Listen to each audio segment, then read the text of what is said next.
Hey there guys, hope you're having a good Thanksgiving. Today we're going to be looking at Resident Evil Village or Resident Evil 8, however you decide to call it, running on the AMD Ryzen 5 5500U. Now we've taken a look at this game running on this chip before, but that was with 16 gigabytes of RAM, and the results that we got out of that were actually surprisingly impressive. Now FSR was doing a lot of the legwork there, but we were running the game at 1080p with FSR at performance, and we were getting a very playable experience.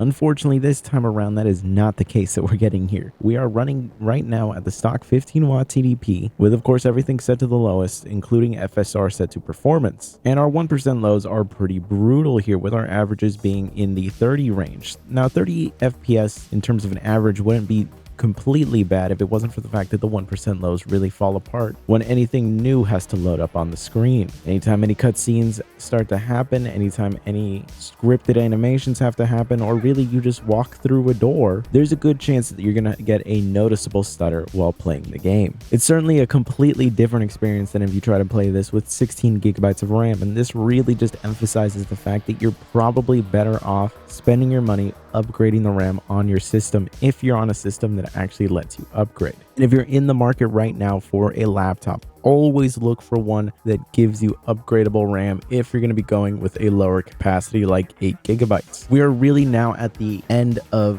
when 8 gigabytes of RAM is really going to be functional, specifically in a situation where we have to use an iGPU. Remember, with an APU, your system RAM is actually being used as video RAM, so the more that you have of that, the better. If we're using a gaming system with a dedicated graphics, you might be able to squeeze by with just 8 gigabytes of RAM, since the GPU should have its own VRAM to use. But in a case like this, where we're pretty much just going to be using an APU that has to rely on system memory for its VRAM, 16 gigabytes is pretty much mandatory. You can see here that even when we raise the TDP up to 25 watts, even though we're getting some really solid averages, it's the 1% lows that really bring down the whole experience. And you'll see these consistent spikes in the frame times, which let you know that you're going to be stuttering a lot while trying to play this game. It's just not a similar experience to how things were with the full 16 gigabytes of RAM. The 16 gigabytes of RAM really helped to lift up those 1% lows and actually make this a pretty decently playable experience. Now, of course, we did have to use 1080p with FSR to try to get this. And with the 16 gigabytes of RAM, we were already in a more than playable range here, but we can try to lower things even more to try to get more performance out of this, but it's really going to be a mute point for the most part. It's just not going to be doable. Already we're struggling here at the full 1080p resolution with FSR. We can drop things down to 720p with FSR and see if that does anything, but as you can see here, it's only at most a minor bump in the 1% lows, and they're still within a range that is pretty brutal to try to use. Now there's some pretty noticeable screen tearing happening here. That was pretty much only on the capture device. The internal display of this laptop actually supports FreeSync, so I was not seeing that at all, but obviously the capture device does not support FreeSync, so that gets captured on there. That is a nice feature to actually have when you're trying to play these games that pretty much border on the edge of playability.